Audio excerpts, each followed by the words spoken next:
Let's go UW. Speaking of the Ratbirds, there are rumors of them shopping Patrick Queen. Depending on what they'd want, I'd make an offer.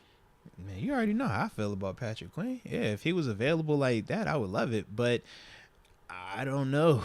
Yeah, We're paying a premium. absolutely, especially because it's us and it's Baltimore and it's It's the a division. linebacker, too. Yeah. That's gonna cost, man. That's gonna cost. Yeah. You know why these trade rumors are coming up? What did he do? Patrick Queen scrubs Baltimore from social media. Oh my god.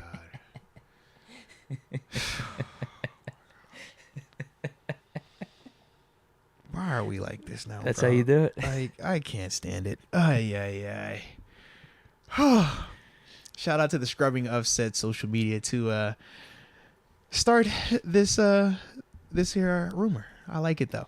It makes sense with his timeline, though. Isn't he the same class as Alex Highsmith? So, Yeah. this is his time for Well, a because contract he wants to extension. get paid early, but the problem is they just paid Roquan Smith.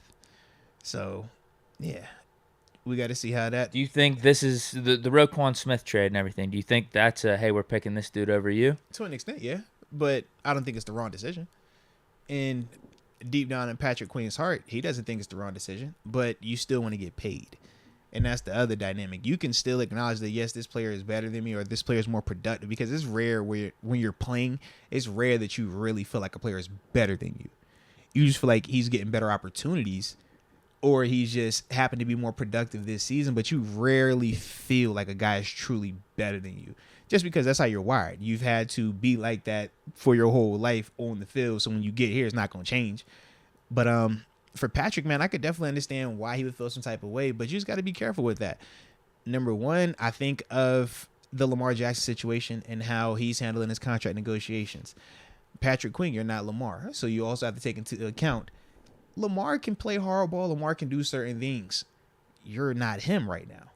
So you have to understand that they don't look at you like we can't do this without you. They've shown you that we feel like we can do this without you because we just paid this guy that's next to you $100 million in terms of Roquan We could Smith. just draft another talented guy in the second or third round. Yeah. And that's what he has to understand. But it hurts your feelings, though, man. When it's your first time, because this is his first time going through negotiations, it hurts your feelings. It always does.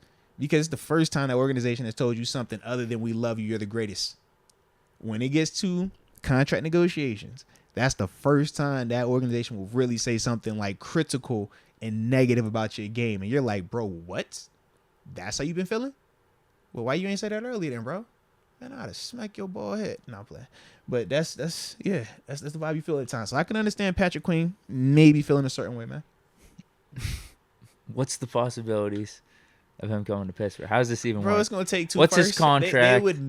They would make us have to give them like multiple something stupid because it's us and it's them and they know the position that we need on top of it. Could we switch them? We'll get him Devin Bush and we'll take Roquan and we'll pay him. Yeah, I just don't even know if it makes sense.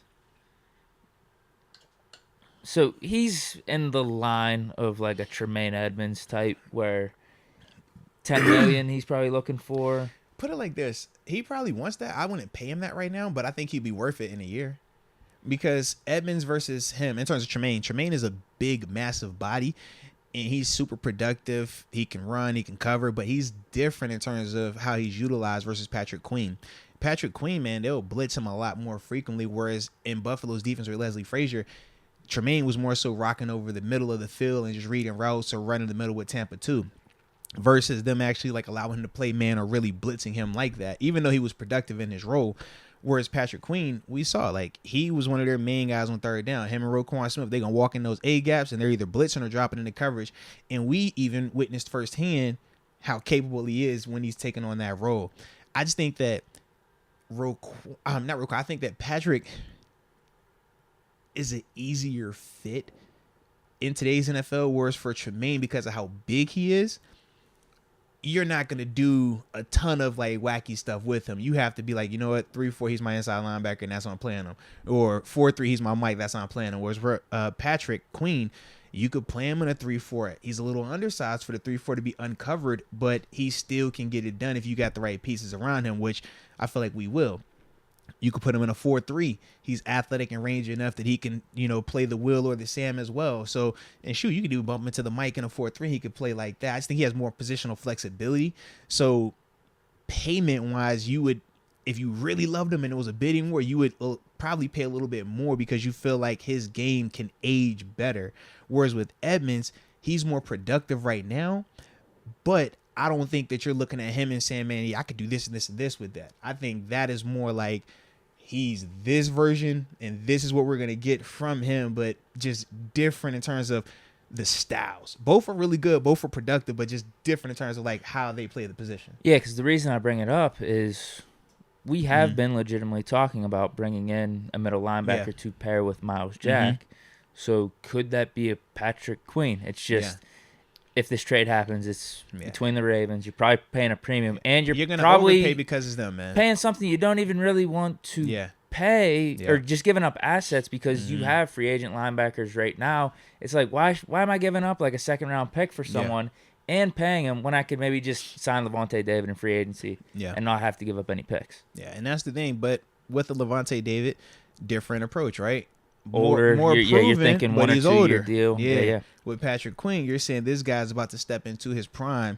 Once he fully gets this thing buttoned up and figured out, that can be special. But this also just goes to show you, when we talk about how tough it is to play in this league, Patrick Queen is not a late round pick. Patrick Queen's an early round pick who is highly talented. He's a good player. A heck of a player. But when you talk about that of, hey, are we paying this? Is this to that point where it's a force multiplier where beyond reasonable doubt we feel that confident in it?